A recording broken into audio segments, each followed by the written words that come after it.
Hi everyone, welcome back to JPWHU TV. My name is John, your host as always, and I hope you're all doing well as I always do under these very difficult circumstances of the lockdown. This is the preview of West Ham away in Newcastle at St James's Park at 2:15 on Sunday afternoon, live in the Premier League on Sky Sports.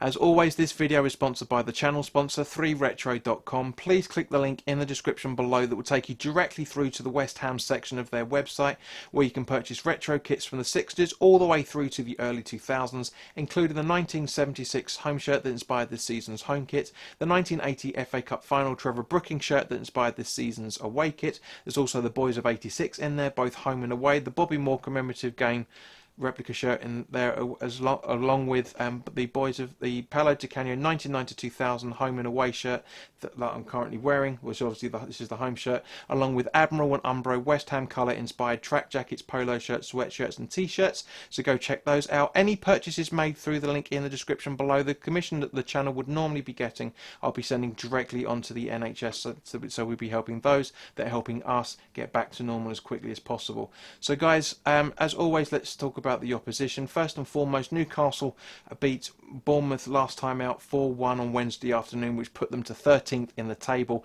They are 5 games unbeaten, 3 wins and 2 draws over the last 5 games.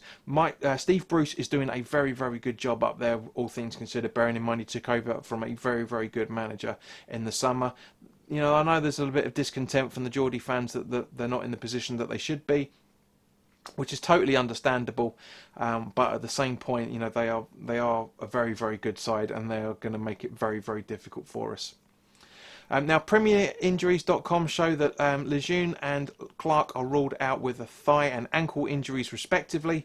Matty Longstaff picked up a hamstring injury away to Bournemouth on Wednesday afternoon, so he's currently being assessed, as is Manquillo, because apparently he's still got his strain, and as of the time of this recording, both are looking to be 25% fit, 25% chance of playing, I should say, so I wouldn't really count your chickens. If you got them in your fantasy league, guys, don't bother, take them out quickly, as quickly as you can. But you know, Matty Longstaff is a very, very good player, a very, very talented kid. Manquillo is as well. You know, they've got a lot of threat up at Newcastle, and they're going to give us a very, very tough run out. But you know, thank you to everybody that watched the watch-alongs recently. The Wolves, the Spurs, and more recently the Chelsea watch-along. That was a very good conversation. A little bit of heated debates, mostly from my point of view, but most of it has been brilliant. And of course, thank you to everybody that has watched the daily live streams that I've been doing every evening at 6:30. Unfortunately, those are no longer going to be happening, so because my work's being affected, my health is being affected by it as well, so I need to take a step back. I will try and do them on a weekly basis instead of a daily basis, but you know, watch this space. So turning to West Ham, we finally picked up a win against Chelsea in a very, very thrilling, blood pressure boiling, much less rocketing, grey hair making match on Wednesday evening, where we won it 3-2. Very good goal from Souček, but unfortunately which was ruled out by VAR to be offside. But Michail Antonio was being effective play, so which is bullshit, total crap. And then obviously, you know, Souček went and scored to bring us back to 1-1 after the penalty that Diop gave away, which Willian converted. And then obviously Antonio scoring the 100th goal scored at the London Stadium. Brilliant. Couldn't have been happy, and we were 2-1. And then the free kick that was given, that Declan Rice gave away, which had to happen. And you know, and then Willian again converted it. Arguments about Fabianski's positioning, but it is what it is. And then it's 2-2. And then literally, with a few minutes, well, what felt like a week, but with only a few minutes to go, Yarmolenko came on for Bowen, and brilliant goal from him as well. Carbon copy of what he did against Everton last season. But yeah, and then we won it 3-2.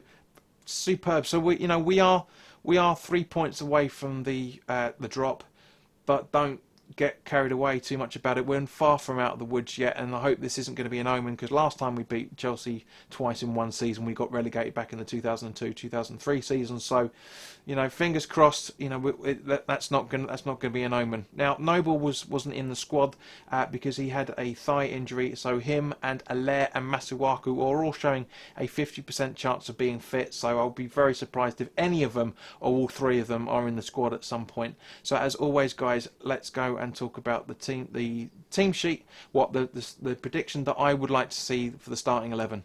Fabianski in goal, with a back four of Fredericks, Ogbonna, Diop and Creswell, Souček and Rice as the holding midfielders, Antonio and Bowen as the wingers, with Fornals sitting behind Zande Silva. I know this is pretty much a reproduction of the team sheet I've asked for the last the last game, but at the same point, guys, this is something that's absolutely vital. We need Zande Silva up. I know that Antonio's going to be played up front again. It's blatantly obvious that's going to happen, but for me, we just need to shake it up a little bit and get an actual recognised striker out on the pitch. So don't forget. We will be going live at 1:10 on Sunday afternoon, so we can talk about the team sheet as and when that drops, and also from 2 o'clock we'll be doing the live watch along for the game. But as always, guys, thank you very, very much for your time. If you're new around here, welcome. It's great to see you. By all means, please do consider hitting the subscribe button and hit the notification bell. Because obviously at the end of the day, 30% of you guys that have been viewing these videos over the last 4 weeks are unsubscribed. So we're very, very close to getting to the 1,600 subscriber mark. So by all means, please do get there, because the quicker we can get to the 1,600 mark, then the quicker we can have that live concert that I said I was going to put on for you guys, where I was going to do some of my own songs and also a few covers in there as well. So any money that's super chatted while that broadcast is going on, I will also be donating to the NHS. But in the meantime, guys, enjoy the rest of your week. Take care of yourselves, and I hope to see you on Sunday. All the best. Take care.